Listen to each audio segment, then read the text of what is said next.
తెలంగాణలో drunk and drive కేసులపై కీలక మలుపు తిరిగేలా ఒక ముఖ్యమైన వ్యాఖ్య చేసింది తెలంగాణ హైకోర్టు. తాగి వాహనం నడిపితే అది తప్పే, అది నేరమే. కానీ ఆ కారణం ఒక్కటితోనే వాహనాన్ని సీజ్ చేయడం చట్టబద్ధం కాదని హైకోర్టు మరోసారి స్పష్టం చేసింది. అవును, డ్రంక్ డ్రైవింగ్ పై కఠిన చర్యలు తీసుకోవాలి, కానీ అదే సమయంలో చట్టపరమైన పరిమితులను కూడా పాటించాలని కోర్టు తేల్చి చెప్పింది.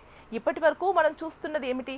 డ్రంక్ అండ్ డ్రైవ్ చెక్ లో పట్టుబడితే డ్రైవర్తో పాటు వాహనాన్ని కూడా పోలీస్ స్టేషన్ కు తీసుకెళ్లడం, రోజులు గడిచాక విడుదల చేయడం, ఇది చాలా సాధారణంగా మారిపోయింది. కానీ ఇప్పుడు హైకోర్టు చెప్పినది స్పష్టంగా ఒకటే: తాగి నడిపిన వ్యక్తిని ఆపండి, అతనిపై కేసు పెట్టండి, కానీ వాహనాన్ని సీజ్ చేయడం మాత్రం సరికాదు. ఇక్కడ ఒక ముఖ్యమైన ప్రశ్న వస్తుంది, మరి పోలీసుల పాత్ర ఏమిటి? వాళ్ళు ఏం చేయాలి?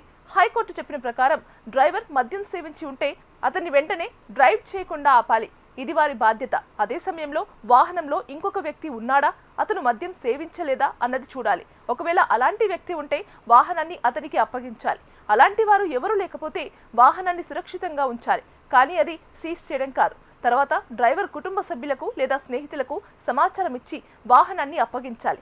వాహనం యజమానికి ఇబ్బంది కలగకుండా చూడాలి అన్నదే కోర్టు ఉద్దేశం. ఇది ఎందుకు అంత ముఖ్యమైనది అంటే, చాలా సందర్భాల్లో డ్రైవర్ తప్పు చేసినా వాహనం యజమాని వేరే వ్యక్తి అయి ఉండవచ్చు.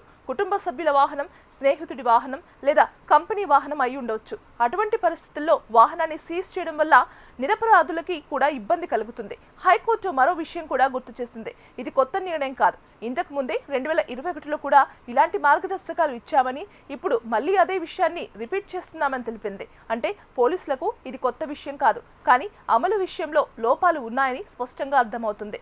ఇప్పుడు మరో కోణంలో చూసుకుంటే, డ్రంక్ డ్రైవింగ్ ఒక సీరియస్ సమస్య. ప్రతి సంవత్సరం వందలాది ప్రమాదాలు, ప్రాణ నష్టం, కుటుంబాలు పాడైపోవడం ఇవన్నీ చూస్తున్నాం. కాబట్టి డ్రంక్ డ్రైవింగ్ పై కఠిన చర్యలు తప్పనిసరి. ఈ విషయంలో ఎలాంటి సడలింపు ఉండకూడదు. కానీ అదే సమయంలో చట్టం ఏమంటోంది, హక్కులు ఏమిటి, వాటిని కూడా గౌరవించాలి. పోలీసులు తీసుకునే ప్రతి చర్య కూడా చట్టబద్ధంగా ఉండాలి. అదే విషయాన్ని హైకోర్టు ఇప్పుడు స్పష్టంగా చెప్పింది. ఇక్కడ మరో సందేహం కూడా వస్తుంది, మరి డ్రంక్ డ్రైవింగ్ చేస్తే శిక్ష ఉండదా?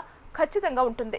ఫైన్ ఉంటుంది, లైసెన్స్ సస్పెన్స్ ఉండవచ్చు, అవసరమైతే జైలు శిక్ష కూడా ఉంటుంది. అంటే డ్రైవర్ పై చర్యలు కఠినంగానే ఉంటాయి, కానీ వాహనంపై చర్యలు తీసుకోవడంలో పరిమితులు ఉండాలి. ప్రస్తుతం ఈ తీర్పు వెలువడిన తర్వాత ప్రజల్లో కూడా చర్చ మొదలైంది. కొందరు ఇది సరైన నిర్ణయం అంటున్నారు, ఎందుకంటే వాహన యజమానులకు అన్యాయం జరగకూడదని భావిస్తున్నారు.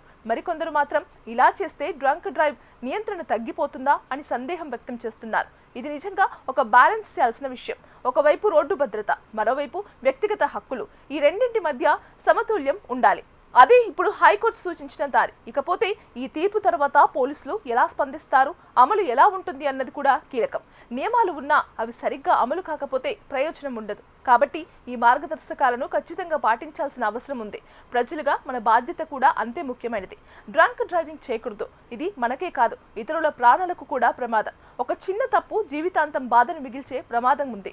కాబట్టి ఈ తీర్పు ఒక విషయం చెబుతోంది: చట్టం కఠినంగా ఉంటుంది, కానీ న్యాయం కూడా ఉండాలి. చర్యలు తీసుకోవాలి, కానీ అవి సరైన విధానంలో ఉండాలి. మరి ఈ నిర్ణయంపై మీ అభిప్రాయం ఏమిటి? డ్రంక్ డ్రైవింగ్ కేసుల్లో వాహనాన్ని సీజ్ చేయకూడదా, లేక కఠినంగా వ్యవహరించాలా? రోడ్డు భద్రత కోసం ఏది సరైన దారి? మీరేమంటారు?